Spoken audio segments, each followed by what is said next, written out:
సుబ్బరాయపురం అనే ఒక ఊరికి ఒక పాము పుట్ట ఉండేది. ఆ పుట్టలో ఒక నాగిని నివసిస్తూ ఉండేది. నాగిని ఊరిని అలాగే ఊరిలో ఉన్న అందర్నీ రక్షిస్తూ ఉండేది. కాని ఆ విషయం ఆ ఊరి వారికి తెలియదు. ఊరిలో మరో దుర్గాదేవి ఆలయముండేది. ప్రజలందరూ తమకున్న భయం కారణంగా పుట్ట వద్దకు వెళ్లేవారే కాదు. కాని ప్రతి శుక్రవారం అలాగే మంగళవారం దుర్గాదేవి ఆలయానికి వెళ్లి పూజలు చేసుకునేవారు ఆ ఊరి ప్రజలు. ప్రజలని అలాగే ఊరిని కాపాడుతూ ఉన్న నాగిని పూజలు అందుకోలేకపోయేది. ఎన్నో ఏళ్లగా ఊరిని అలాగే ఊరిలో ఉన్న ప్రజలని నా సొంత పిల్లల్లాగా చూసుకుంటున్నాను. కాని ఒక్కరు కూడా ఈ పుట్ట వద్దకొచ్చి ఒక్క చిన్న దీపాన్ని కూడా వెలిగించడం లేదు. ఒక దేవతగా అందరి పూజలు అందుకోవాలని కోరికగా ఉంది. కాని ఎవ్వరూ ఇటువైపుకి కూడా రావడం లేదు. మరికొన్ని రోజులలో నాగుల చవితి రాబోతుంది. నాతోటి నాగినిలు అందరూ కూడా తామున్న ప్రదేశాలలో ప్రజల చేత పూజలందుకుంటున్నారు. కాని నేను మాత్రం ఇక్కడ ఒంటరిగా ఉండాల్సొస్తుంది అంటూ నాగిని చాలా బాధపడుతూ ఉంటుంది. సుబ్బరాయపురంలో కల్పన అనే ఒక మహిళ ఉండేది. ఆ మహిళ దుర్గాదేవికి అపారమైన భక్తురాలు. కల్పన గాజులను అమ్ముకుంటూ జీవితాన్ని సాగిస్తూ ఉండేది. ఆ అమ్మవారి దయవల్ల ఇవాళ గాజులు బాగా అమ్ముడుపోతే బాగుండు. అమ్ముడుపోతాయిలే, ఎందుకంటే ఇది శ్రావణ మాసం కదా. ఊర్లో ఉన్న ఆడవారు ఖచ్చితంగా గాజులు కొంటారు. అలాగే ఒకరికొకరు ఇచ్చి పుచ్చుకుంటూ ఉంటారు కూడా అంటూ కల్పన ఒక తోపుడు బండిపై రకరకాల గాజులను పెట్టుకుని ఊరంతా తిరిగి అమ్ముతూ ఉంటుంది. అలానే ఆ తోపుడు బండిని తోసుకుంటూ ఊరిని దాటి మరో ఊరికి కూడా వెళ్తుంది. అమ్మవారి దయ కారణంగా వ్యాపారం బాగానే జరుగుతూ ఉంది. ఆడవాళ్ళందరూ నా వద్దకొచ్చి గాజుల్ని కొంటూ ఉన్నారు. ఇవాళంతా ఇలాగే కొనసాగితే బాగుంటుంది. వీలైతే మరో ఊరికి కూడా వెళ్లి గాజులను అమ్మే ప్రయత్నం చేస్తాను. అలా కల్పన ఒక ఊరి తర్వాత మరొక ఊరికి వెళ్లి గాజులను అమ్ముతూ ఉండేది. ఆపై మళ్లీ తన వ్యాపారాన్ని మొదలు పెడుతుంది. అలా ఊర్లన్నీ తిరుగుతూ గాజులన్నీ అమ్మేస్తూ ఉంటుంది. ఖాళీ తోపుడు బండిని తోసుకుంటూ తిరిగి ఊరికి బయలుదేరుతుంది కల్పన. మరోవైపు అర్ధరాత్రి కావడంతో నాగిని పుట్టలో నుండి బయటకొస్తుంది. బాగా చీకటి పడింది.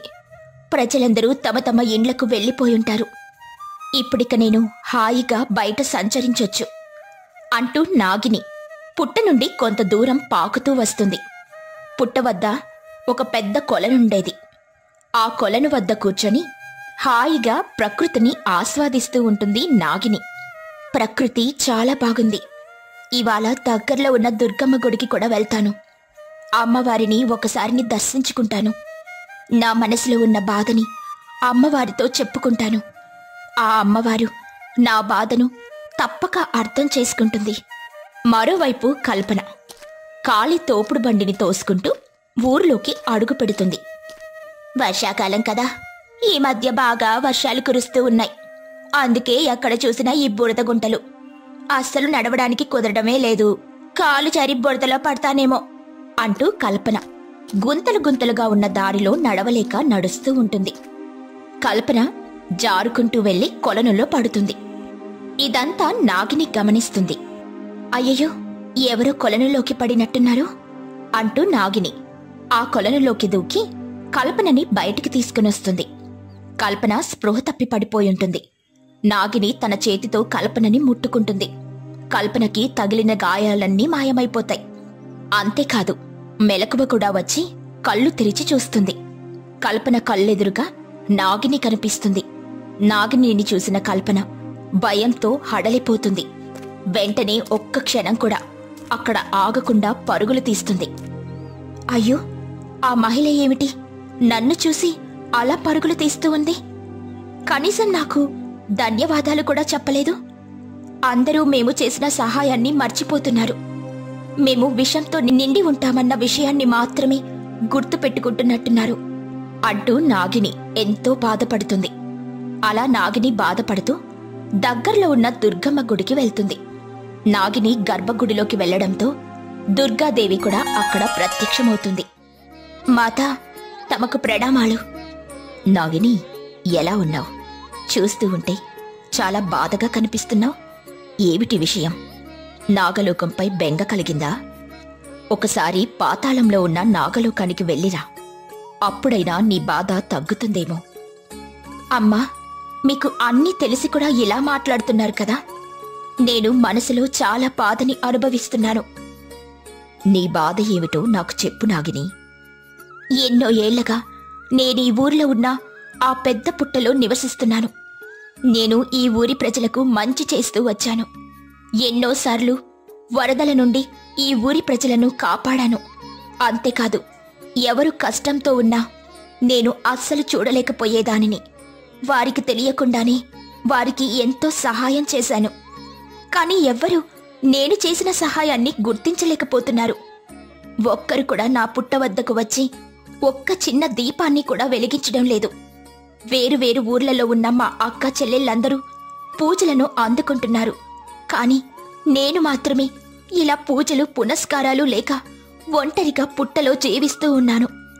నీ బాధ ఏమిటో నాకు అర్థమైంది నాగిని. నీ బాధని నేను తగ్గిస్తాను. నీ మనసుకి హాయి కలిగించే పని నేను చేస్తాను. నువ్వు హాయిగా నీ పుట్ట వద్దకు వెళ్ళు.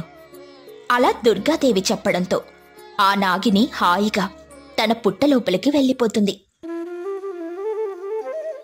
ఇక మరుసటి రోజు కల్పన తాను రాత్రి చూసిన నాగిని గురించి ఊరిలో అందరికీ చెబుతూ ఉంటుంది.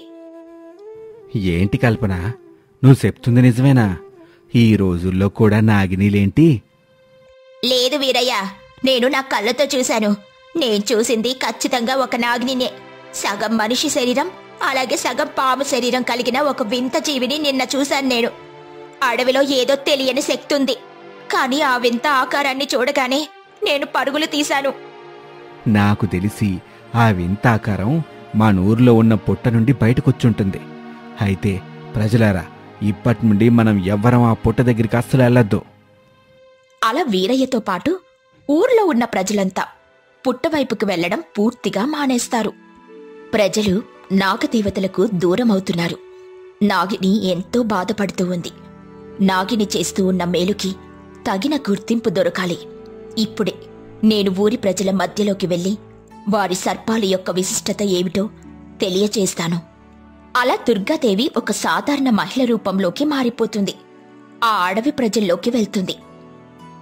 నా పేరు దుర్గా. ఈ ఊరిలో ఒక పెద్ద పుట్ట ఉందని విన్నాను. నేనా పుట్ట వద్ద పూజ చేయడానికని ఇక్కడికి వచ్చాను. అరే, ఏం మాట్లాడుతున్నావు నువ్వు? పుట్ట వద్దకు వెళ్తావా? అది కూడా పూజ చేయడానికి? ఈ ఊరికి చెందిన వాళ్ళెవరూ ఆ పుట్ట వైపుకి అస్సలు వెళ్లరు.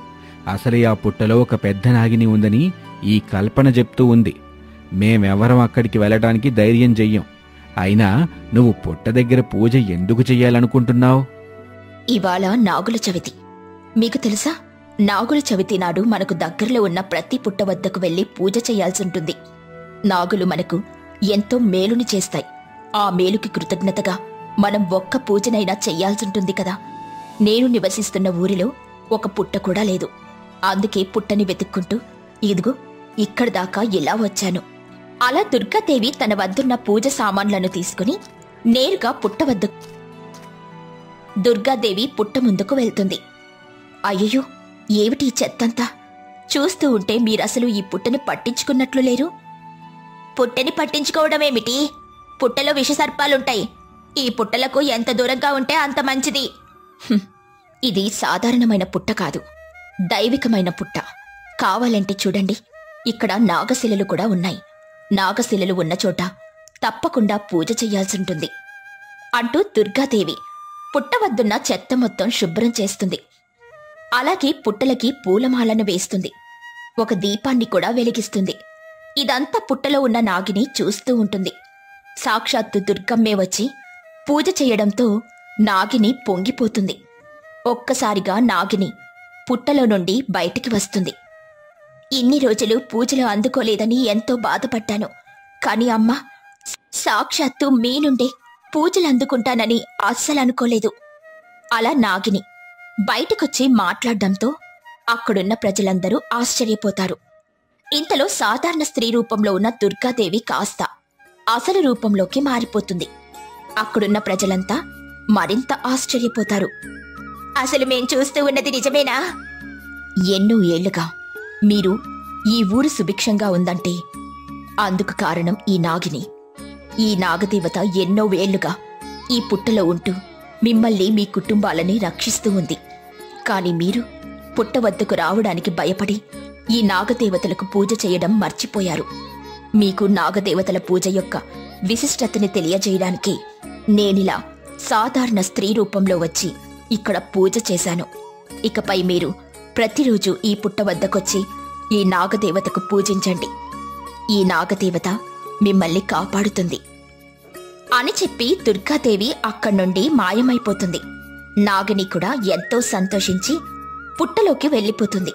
ఇక ఆ రోజు నుండి సుబ్బరాయపురానికి చెందిన ప్రజలందరూ ప్రతిరోజు పుట్ట వద్దకు వచ్చి పూజలు చేసేవారు. నాగిని కూడా ఎంతో సంతోషించి ఊరిని సుభిక్షంగా చూసుకునేది.